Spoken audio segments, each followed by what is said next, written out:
Halo semuanya, perkenalkan saya Bella Aiska Octavia Ramadina, mahasiswa program studi pariwisata UPN Veteran Jawa Timur dengan nomor MPM akhir 052. Pada kesempatan kali ini, saya akan membahas topik yang sangat dekat dengan kehidupan kita sebagai wisatawan di era digital, yaitu pemanfaatan sistem reservasi digital atau online travel agent.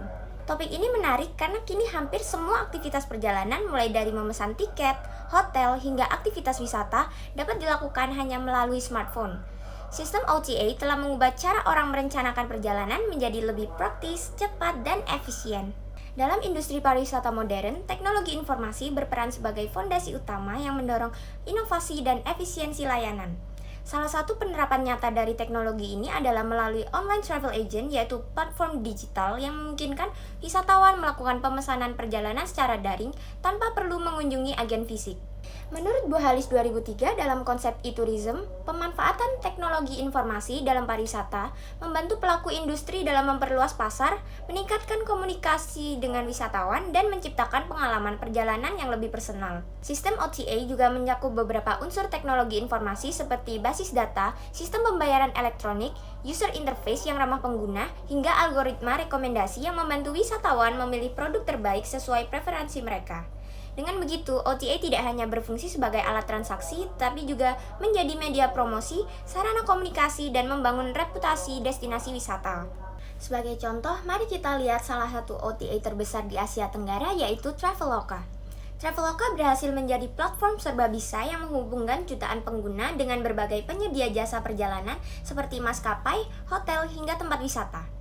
Sebelum munculnya sistem OTA, wisatawan biasanya harus menghubungi agen perjalanan konvensional atau melakukan pemesanan langsung melalui telepon dan email.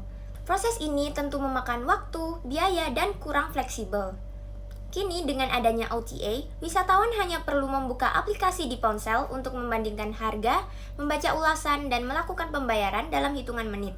Fitur seperti review and rating juga memberikan pengaruh besar terhadap reputasi destinasi dan akomodasi.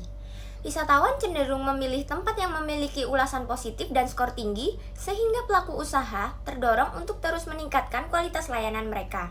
Lalu contoh lainnya adalah Airbnb yang tidak hanya memfasilitasi pemesanan akomodasi, tetapi juga memperkenalkan konsep living like a local, di mana wisatawan dapat merasakan pengalaman menginap di rumah penduduk lokal.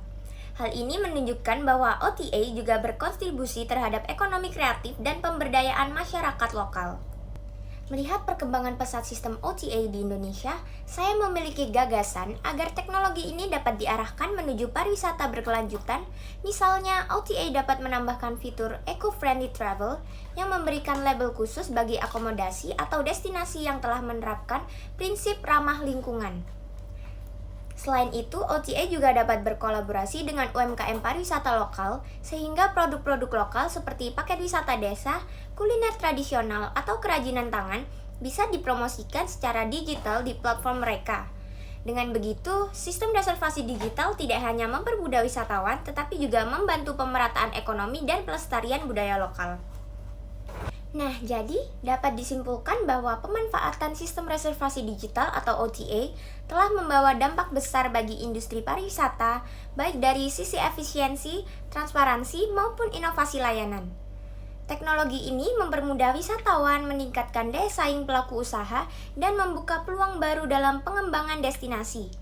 Namun, penting bagi kita semua sebagai pengguna maupun pelaku industri untuk memanfaatkan teknologi ini secara bijak, inklusif, dan berkelanjutan agar kemajuan digital juga sejalan dengan keberlanjutan pariwisata Indonesia. Sekian dari saya, Bella Aiska. Terima kasih telah menonton. Semoga pembahasan ini bermanfaat.